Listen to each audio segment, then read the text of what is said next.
Hi everyone, this is Zev, and today 3 simple steps on how to reframe a situation. So first of all, what means reframing? Reframing means to phrase and frame the situation into a different point of view or a different light, so to speak. So a frame is like the frame of a picture, right? Like those pictures do not have frames. But we tend to put a frame into situations by attributing and assigning meaning to these situations to help us make sense of the world around us.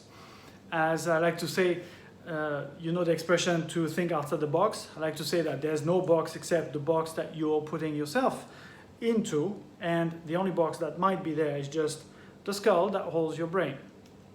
So really, there doesn't have to be a box at all, but to make sense of the world, again, we like to have a frame to frame the situations. And the assignment of meaning gives us a sense of security and a sense of understanding the world and its complexity much easier. So I'll give you an example.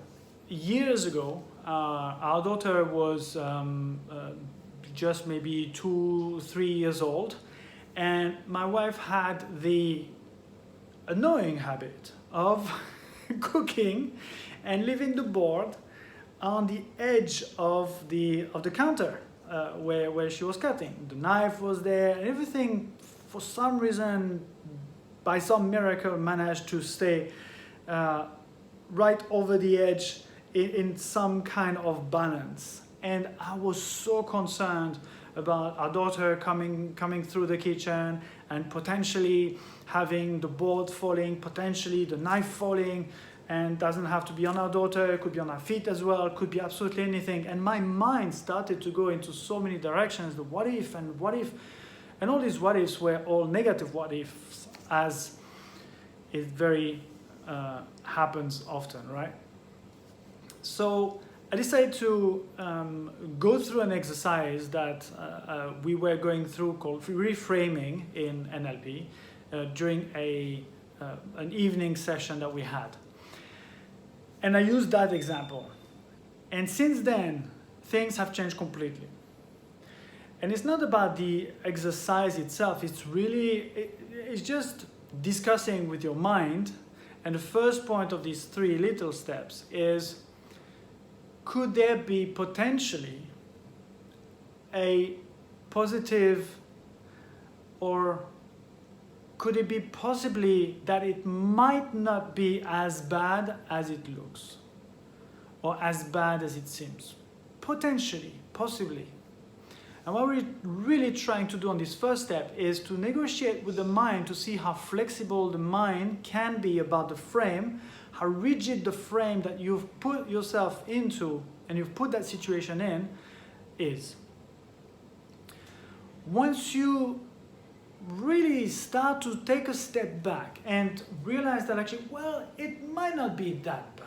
It might not be that negative. Then you start having that little looseness of that frame. And then we can start working with that frame.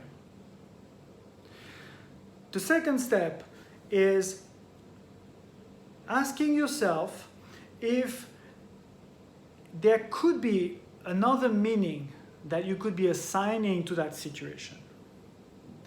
And if you start with that second step first, then your mind will be like, yeah, of course there could be another meaning than things will fall. That the meaning is that she's thoughtless, she's mindless, she's not paying attention, careless, and all of that, right?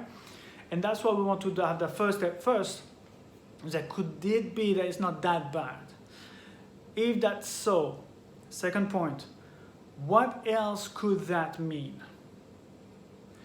Well, it could mean that, well, she's really focused into what she's doing and really focused in the cooking, and the board is just there, hanging and staying on that edge. Okay, what else could it mean? Well, it could mean that she was in a rush and something happened that she left the board over here. And ask yourself again, what else could it mean? Well, it could mean that I just came at the wrong moment, in the sense that she left the board like this and she didn't have the time to come and put it back into a more secure location. Right. Then comes the third step. And the third step is, what could I do about this? And what that question is really asking you is to take ownership of the situation right here, right now. Not postponing, not go and pick a fight. Not, what can you do about it right now?